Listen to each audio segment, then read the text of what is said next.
Assalamualaikum warahmatullahi wabarakatuh. Kami dari kelompok 4 akan membahas mengenai percobaan 3, yaitu penentuan muatan spesifik elektron. Tujuan dari percobaan 3 yaitu 1. Mengamati gerakan melingkar elektron dalam medan magnet. Kedua, menentukan besarnya muatan spesifik atau E per M elektron. Dasar teori, pada tahun 1897, J.J. Thomson menyelidiki kelakuan sinar katoda. Sinar katoda adalah aliran elektron-elektron yang keluar dari katoda dan masuk ke anoda. Pada eksperimennya, Thomson berhasil menunjukkan bahwa sinar katoda merupakan partikel-partikel yang jauh lebih ringan daripada atom dan berada di semua bentuk benda.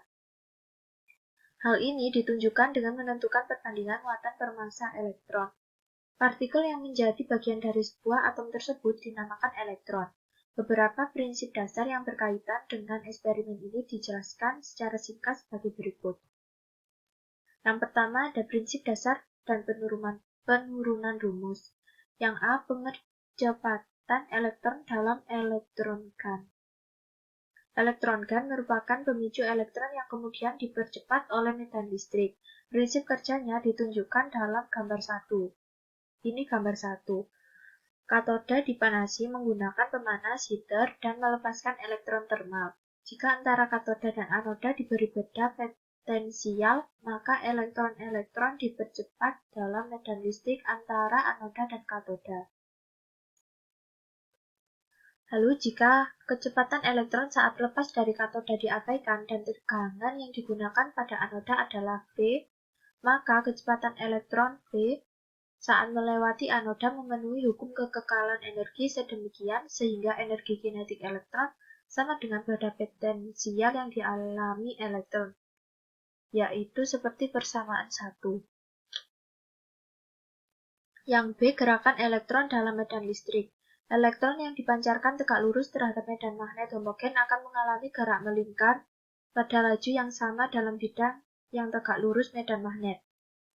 Jika rapat fluks medan magnet adalah B, laju gerak melingkar adalah V, dan jari-jari lingkaran adalah R, maka gaya Lorentz menjadi gaya sentripetal gerak melingkar seperti persamaan 2 ini.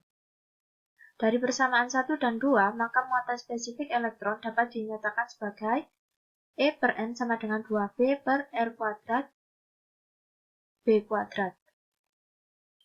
Lalu yang C ada koil Helmholtz.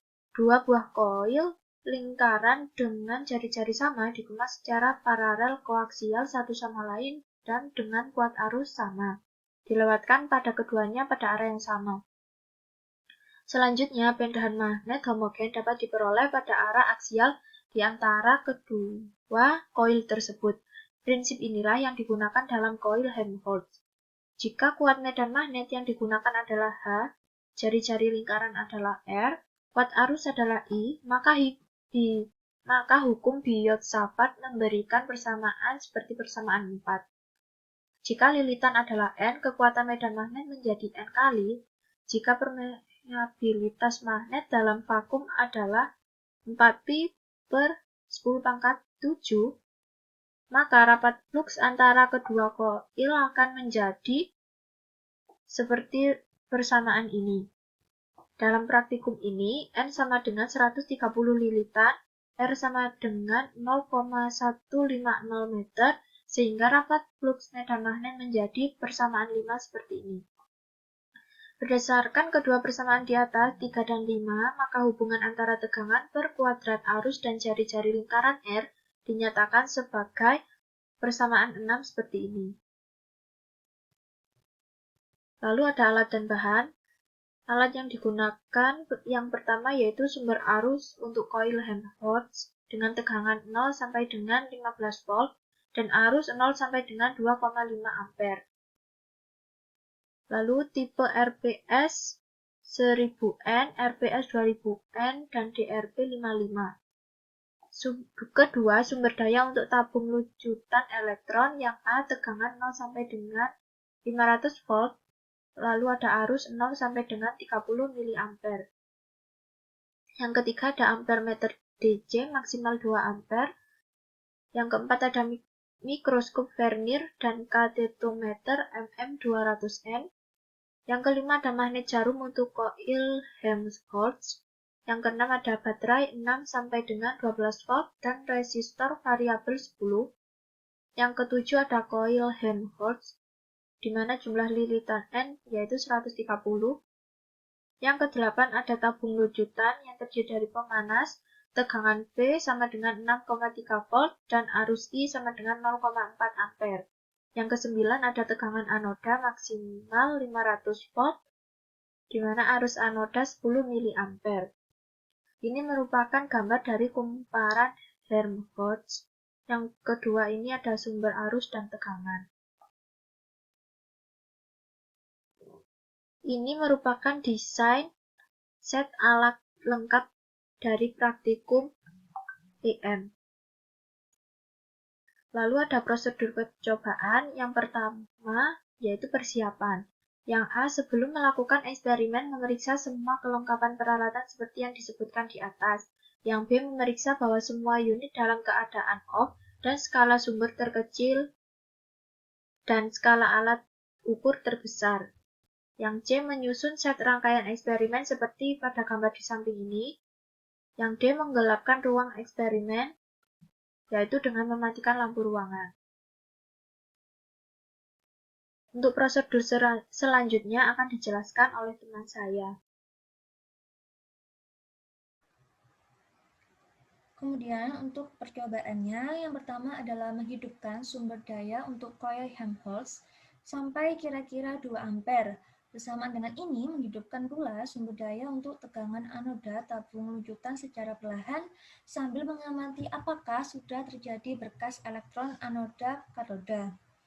Kemudian, jika berkas elektron pada ujung anoda katoda menaikkan secara perlahan tegangan anoda sampai berkas elektron keluar, maka mengusahakan agar berkas tidak lurus sehingga menumpuk di dinding tabung. Kemudian mengatur sedemikian rupa hingga berbentuk lingkaran. Hal ini dapat dilakukan dengan cara mengatur secara bersamaan antara tegangan pada koil Helmholtz dan tegangan anoda pada tabung lujutan. Kemudian adalah menentukan jari-jari lingkaran lintasan berkas elektron tersebut mulai dari yang terkecil. Misalnya R1 sama dengan 0,0250 M. Kemudian mencatat tegangan anoda dan arus koil pada saat itu pada tabel pengamatan. Kemudian adalah mengulangi langkah di atas untuk minimum 6 jari-jari lingkaran berkas elektron yang berbeda. Misalnya Rn sama dengan 0,0275 meter, 0,0300 meter, 0,0325 meter, 0,0350 M, dan seterusnya minimal mendapatkan 10 data. Kemudian untuk data pengamatan yang telah didapatkan pada kelompok kami, yaitu sebagai berikut. Pada data pertama, untuk I-nya adalah 2,00 plus minus 0,005, untuk V-nya 195 plus minus 1, dan R-nya adalah 2,25 plus minus 0,25 kali 10 pangkat minus 2. Kemudian untuk data yang terakhir atau yang ke-10 adalah 1,11 plus minus 0,005 untuk I-nya, V-nya adalah 196 plus minus 1, R-nya adalah 4,50 plus minus 0,25 kali 10 pangkat minus 2. Nah, selanjutnya adalah analisis data. Yang pertama adalah metode analisis. Dari percobaan ini, kita dapat menentukan secara grafik menggunakan persamaan garis lurus Y sama dengan AX plus B. Kemudian kita menentukan linearisasi grafik. Kemudian menghitung gradien garis B, menghitung SY, menghitung SB, raut relatif, dan muatan spesifik elektron. Kemudian untuk perhitungan, berdasarkan data pengamatan telah diperoleh dalam penentuan muatan spesifik, dengan menggunakan persamaan V per I kuadrat sama dengan E per M setengah 7,79 kali 10 pangkat minus 4 tutup kurung kuadrat R kuadrat. Untuk persamaan garis lurus, Y sama dengan AX plus B. Untuk linearisasi grafik didapatkan E per M sama dengan 2B per 7,79 kali 10 pangkat minus 4 tutup kurung kuadrat. Nah, untuk membantu menentukan nomor-nomor selanjutnya, kita menggunakan bantuan tabel perhitungan kuadrat terkecil. Selanjutnya, untuk Nomor 3 yaitu menghitung nilai gradian garis atau B. Kita mendapatkan hasil sebesar 75569,51023. Kemudian untuk menghitung besar simpangan baku gradian atau SB didapatkan sebesar 1952,442562. Dan untuk menentukan relatif gradien RB sebesar 2,58% dengan 3 angka penting. Jadi, untuk nilai gradien garis hubungan antara XR² dengan Y, V per I kuadrat adalah B dengan 7,55 plus minus 0,195 kali 10 pangkat minus 4 dengan relatif sebesar 2,58% dengan 3 angka penting. Selanjutnya nomor 6, menentukan besarnya muatan spesifik elektron didapatkan hasil sebesar 2,490587 kali 10 pangkat 11 C per kilogram. Untuk simpangan bakunya sebesar 0,064347749 kali 10 pangkat 11. Dan relatif muatan spesifik elektron sebesar 2,58% dengan 3 angka penting. Jadi, diperoleh pada percobaan ini adalah sebesar 2,49 plus minus 0,064 kali 10 pangkat 11 C per kilogram dengan relatif sebesar 2,58% dengan 3 angka penting. Untuk linearisasi grafik, berdasarkan grafik yang telah didapatkan dan analisis yang telah dilakukan, maka didapatkan kesimpulan bahwa arus listrik tetap sedangkan nilai tegangan berubah semakin kecil, maka diameter lintasan elektron juga akan semakin kecil karena V ini berbanding lurus dengan kuadrat R. Nah, berikutnya adalah kesimpulan. Didapatkan 2 kesimpulan pada percobaan kali ini. Yang pertama adalah berdasarkan tujuan yang telah dipaparkan di atas, maka dapat disimpulkan bahwa gerakan elektron melingkar dalam medan magnet ditimbulkan akibat adanya kumparan coil Helmholtz yang diberi sumber arus. Coil Helmholtz di sini bertugas untuk menghilangkan kuat medan magnet bumi dan menyediakan medan magnet yang konstan dalam ruang yang sempit. Sehingga pada elektron terjadi perubahan arah kecepatan pada arah elektron tanpa merubah kelajuannya sehingga elektron akan bergerak dalam lingkaran melingkar. Jari-jari lintasan pada elektron berbentuk lingkaran dan besarnya berbanding terbalik dengan besarnya medan magnet.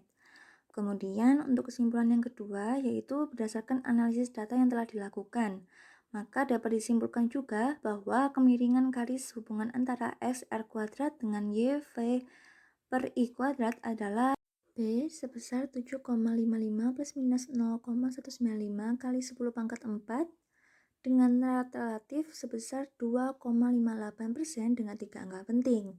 Kemudian untuk nilai muatan spesifik elektronnya adalah sebesar 2,49 plus minus 0,064 kali 10 pangkat 11 C per kilogram dengan relatif sebesar 2,58% dengan 3 angka penting. Kemudian untuk daftar pustaka adalah sebagai berikut.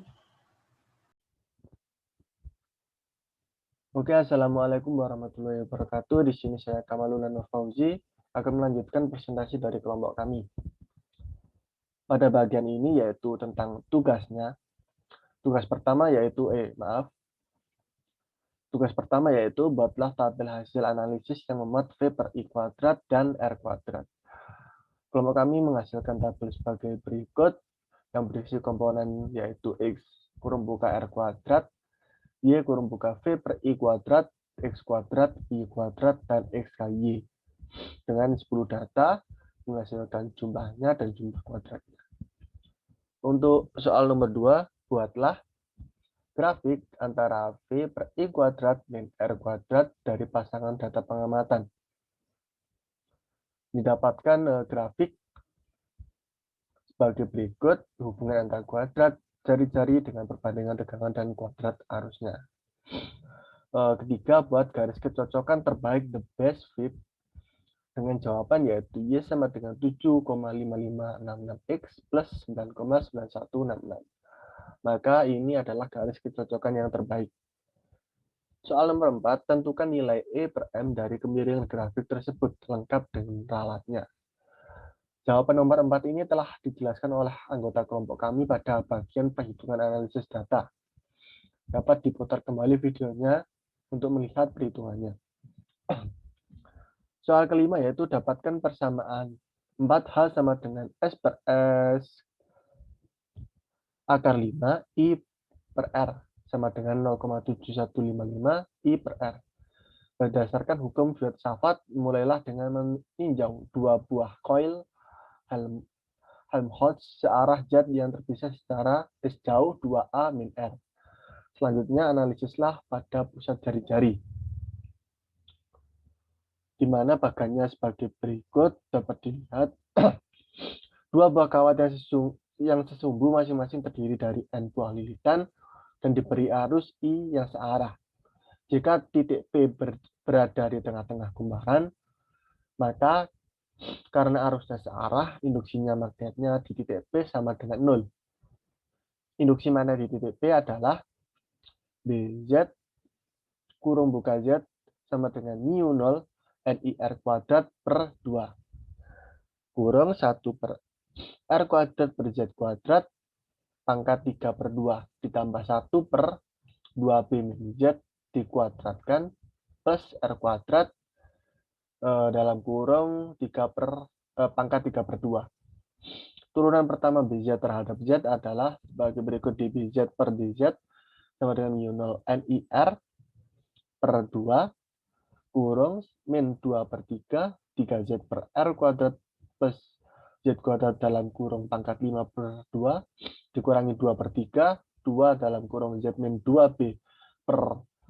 dalam kurung 2B min Z kuadrat plus R kuadrat di dalam kurung 5 per 2. Di Z sama dengan B, turunan ini sama dengan 0. Dan turunan kedua BZ adalah D kuadrat BZ per DB sama dengan min 3 mu 0 kali NIR kuadrat per 2. Kurung 1 per dalam kurung R kuadrat plus Z kuadrat pangkat 5 per 2 dikurangi 5 per 2 dikali 2 Z kuadrat per dalam kurung R kuadrat plus Z kuadrat dalam kurung 7 per 5 ditambah 1 per dalam kurung 2B min Z kuadrat ditambah R kuadrat dan semuanya dalam kurung 5 per 2 minus 5 per 2 2 dikali dalam kurung Z min 2B kuadrat per 2B min Z kuadrat plus R kuadrat dalam kurung 1 per 3.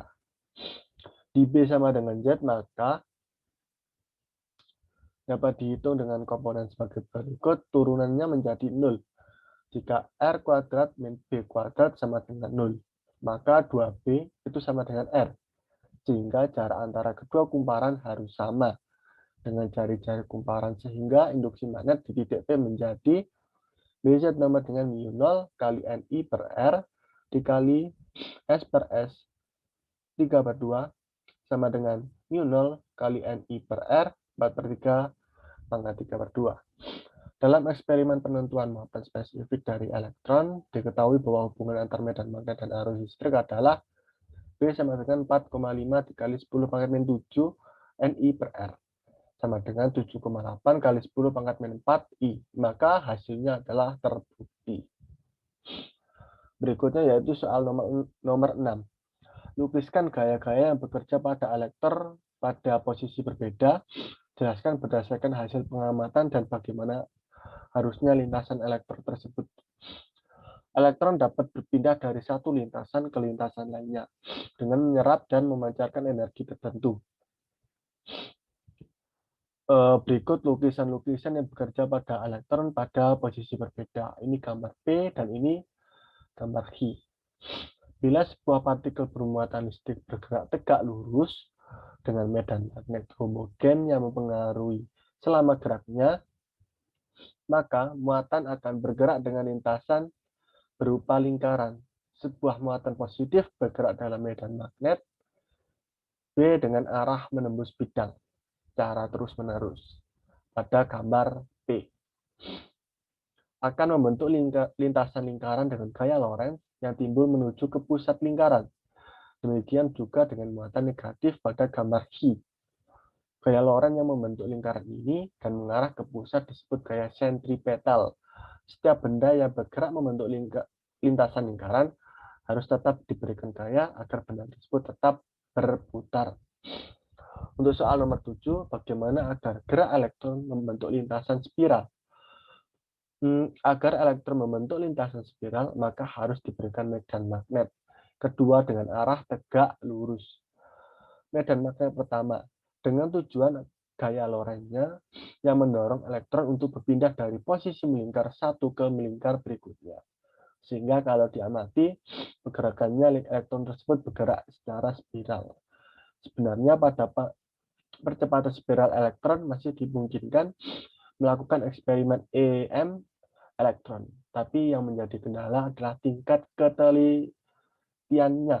Mengapa sulit akan dilakukan? Berikutnya yaitu soal nomor 8. Bagaimana jika dalam kondisi gerak melingkar, sebatang magnet didekatkan pada tabung tersebut? Jelaskan apa yang terjadi. Apabila salah satu kutub magnet didekatkan, maka akan timbul medan magnet yang mempengaruhi gerak elektron.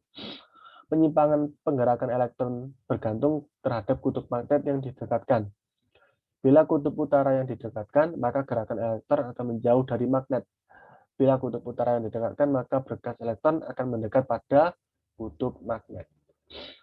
Soal nomor 9 yaitu gambarkan medan magnet dari coil Helmholtz dalam eksperimen dan medan magnet bumi. Gunakan magnet jarum kompas, bagaimana pengaruhnya? Jawab, ini A, medan magnet A, dan ini medan magnet B. Pada gambar di atas dapat dilihat gambar A, medan magnet dari coil Helmholtz, yaitu menyimpang bahkan tidak tegak lurus terhadap arah utara dan selatan bumi. Pada gambar B, arah medan magnet bumi juga menyimpang terhadap arah utara dan selatan bumi. Menurut percobaan Weierstrass membuktikan bahwa arus listrik dalam konduktor menghasilkan medan magnet di sekitarnya. Jika magnet jarum kompas didekatkan pada kawat tersebut, maka jarum kompas yang menyimpang, sama halnya jika jarum kompas tersebut didekatkan pada coil Helmholtz yang dialiri arus listrik. Jarum tersebut akan menyimpang. Berikut lampiran variasinya. Selanjutnya yaitu lampiran pengambilan data. Kami hanya menyertakan 1, 2, 3,